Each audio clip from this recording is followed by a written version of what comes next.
সাল্লাল্লাহু আলাইহি সাল্লাম যখন মেরাজের মধ্যে গেছেন, মেরাজের মধ্যে যাওয়ার পরে জান্নাত যখন পরিদর্শন করতেছিলেন, সেখানে বেলাল রাদিয়াল্লাহু তাআলা আনহুর পায়ের আওয়াজ শুনছেন।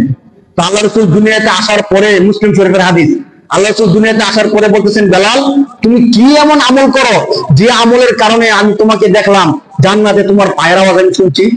তো বেলাল রাদিয়াল্লাহু তাআলা আনহু বলতেছেন যে আল্লাহ রাসূল তেমন বড় কোনো আমল তো করি না, বাকি একটা আমল আমি সবসময় করি। কি?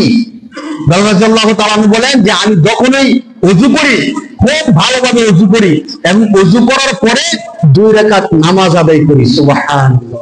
আল্লাহ রাসূল বলেন যে হ্যাঁ, এজন্যই জান্নাতে তোমার পায়ের আওয়াজ শোনা গেছে। এই নামাজকে বলা হয় তাহিয়াতুল ওযু। আমরা যখন মসজিদের মধ্যে প্রবেশ করে 2 রাকাত নামাজ পড়ি, ওই নামাজকে বলে তাহিয়াতুল মসজিদ। আর ওযু করার পরে যখন নামাজ পড়ি, ওই নামাজকে বলে তাহিয়াতুল ওযু। হাদিসের মধ্যে আসছে তোমরা যখনই মসজিদে প্রবেশ করবে তখনই 2 রাকাত সালাত আদায় করবে। এই সালাতটা আমাদের জীবনের গুনাহগুলো ক্ষমা করে দেয়। এইভাবে 2 রাকাত করে নামাজ আমরা পড়তে পারি। যদি সময় কম থাকে, আপনাদেরকে একটা মাসালা বলি, তাহলে আপনারা ওযু করছেন, মসজিদে ঢুকছেন, এখানে নামাজ হয় 2 রাকাত করে 4 রাকাত। কয় রাকাত? 4 রাকাত না? ওযুর জন্য 2 রাকাত নামাজ, আবার মসজিদে ঢোকার জন্য তাহিয়াতুল মসজিদ 2 রাকাত।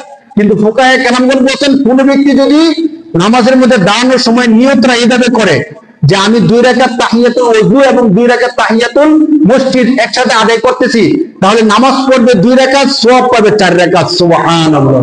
নিয়তের কারণে 4 রাকাতের সওয়াব পেয়ে যাবেন। আমরা এই কাজটা করব।